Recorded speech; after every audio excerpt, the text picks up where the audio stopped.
निसिम बेसेबां फाखा लामा बानायखो जों बानायगासिनो दङ बेसेबां दालां कालभार बानायनांदों बेखौ जोंनि रायजो राजाफ्रा नोंथांमोननि मिडियानि गेजेरजों फोरमान मोनगासिनो दङ गतिके खुगायाव गोबां बुंगोन 17 बोसोराव जेबो मावाखै जाय खोथायानो बेल' 17 बोसोराव बिपिएफ दोलोआ जेबो मावाखै अनेक एग्जाम्पल दं रायजो राजाफोरनि गेजेराव दिनै आं बुंनांगौनि गोनांथि गैया नोंथाङाबो बेखौ मोनथिखागौ मानगोनां फेरेंगा सार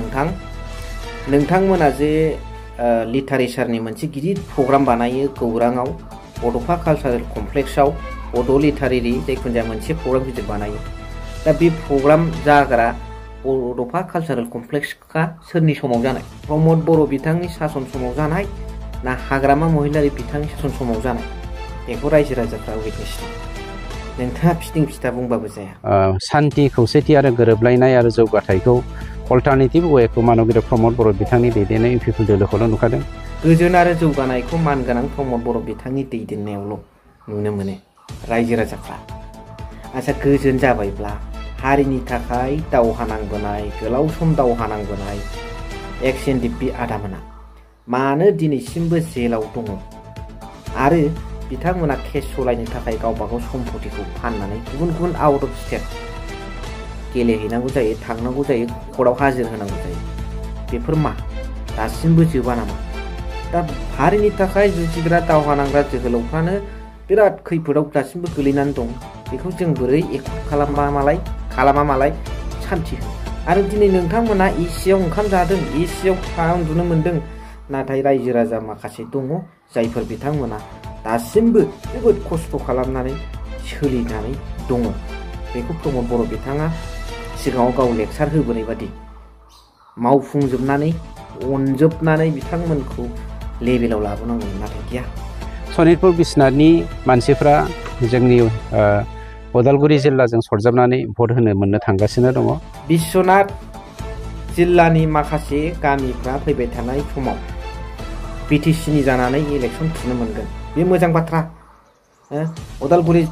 डिस्ट्रिक्टजों दाजाबदेरगोन बे मोजां बाथ्रा नाथाय मानगोनां फेरेंगा सार लिगेल नटिस दिरुन खुगाजों बुंनायजों नङा लिगेल नटिस दिरुननानै खोन्था अब्लासो रायजो राजाया फोथायगोन स' दिनैनि भिडिअ'आव बेखौ लानानै मोजाङै नोंथांमोनजों सावरायगोन भिडिअ'आ जोबोद इन्टारेस्टिं जागोन गिबियावनो नोंथांमोन बयनिसिमबो आङो मोनसे खोथाखौ बुंहरनो नागिरदों भारतआ मोनसे डेम'क्रेसि हादर बेखौ बयबो मिथिखायो आरो बेवहाय अपोजिशना मोजां रल लायो दा बे अपोजिशना बुंनाय माखासे खोथाफोरखौ गरम जानानै रागा जोंलाबायनानै बुंलाबायबा जाया अपोजिशना अपोजिशननि रलखौ गेलेगोन रुलिंआ रुलिंनि रलखौ गेलेगोन दा बेवहाय अपोजिशना खिथानो हागोन माखासेखौ नोंथाङा रुलिं हिसाबै नोङो मा मावनांगौ दं बेखौ मावलांबाय था आरो मिडिया हिसाबै जायफोरनाखि गोरोन्थि जालांदों बा गोरोन्थि जानादों बेखौबो बयबो सोरबा नङा सोरबाया आसि थुनानै खोन्थागोन आरो जाय मावबाय मोजां मावबाय बेखौ नुनानै थानानै मोजां मोनगोन मोजांखौथ' बयबो लुबैयो आरो जाय मोजां मावबाय बेखौ सोरबा सासेया हगारलायगोनलाय बेयाव खुनु कन्ट्रभारसि जानांगौनि खोथा फैया दा अपोजिशननि रल दं नालाय डेम'क्रेसियाव बेखौ बुजिनांगोन नोंथांमोना दा role played by opposition party in India is one of the most important feature of democracy is not it नंगौना नङा रायजो राजाफोर नंगौ दा बेखायनो आं बुंनायनि उद्देश्यआ बेनो नोंथांमोना अपोजिशन पार्टिया अपोजिशननि रलखौ गेलेनो हो लेट देम प्ले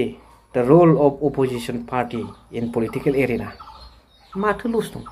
दा खोथाया जाहैबाय उन्नयन जौगानाय आरो सान्थिया 35 लक्ष जनसाधारन सुबुंनि जौगानाया प्रमद बर' बिथांनि गेजेरजोंल' बास्तब मोगथाङाव जागोन खोथाया बेसेबां सैथो दा जुदि डेभेलपमेन्ट आरो कनस्ट्राक्सनफ्रा जादोंब्ला बिक्रम दैमारि आदाया मोनसे तथ्यजों लोगोसे मोनसे प्रुफ प्रमान हकार मोनसे लेखा दिरुनदों बे बिटिआर गभर्नमेन्टआ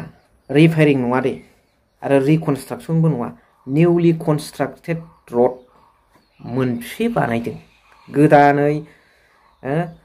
लामा कनस्ट्राक्सन मोनसे बानायदों बेनि तथ्य बेनि फोरमान लेखा दिरुनदोंमोन नाथाय बेयाव जों मा नुनो मोनदों जिर' होननानै गभर्नमेन्ट नटिस बिथाङा दिरुनदों जेबो बिटिआर गभर्नमेन्टआव जिर' निउलि कनस्ट्राक्सन रड जादों होननानै मानि लामा बानायनाय गोदान कनस्ट्राक्सना मोनसेबो जायाखै होननानै जिर' कनस्ट्राक्सन निउलि कनस्ट्राक्सना जिर' होननानै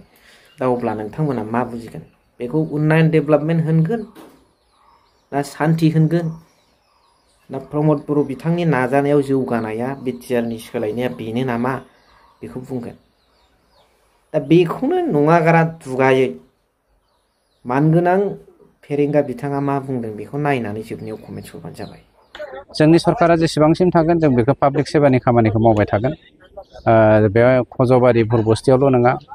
जोंनि 12 नं चिरां दुवारावल' नङा समस्त 40टा समस्तियावनो जोङो जौगानायखौ माबोरै लाबोनो हायो बेनि बेब'स्थाखौ लागासिनो दं। बिथांमोना लामा दालांखौ गासैखौबो मावजोबखाबायमोन होननानै बुंबाय थादोंमोन। बिथांमोना मावनाय मावैनि फोरमानखौ दिनै मानगोदेब प्रमद बर' बिथांनि दैदेननायाव जोंनि जा सरकारा खामानि मावदों बेनो फोरमान मानोना दिनैसिम बेसेबां फाखा लामा बानायखो जों बानायगासिनो दङ बेसेबां दालां कालभार बानायनांदों बेखौ जोंनि रायजो राजाफ्रा नोंथांमोननि मेडियानि गेजेरजों फोरमान मोनगासिनो दङ गतिके खुगायाव गोबां बुंगोन 17 बोसोराव जेबो मावाखै जा एसे एनै मावदों बे इनाफ नङा बेखौ रायजो राजाफ्रा मिथिखागौ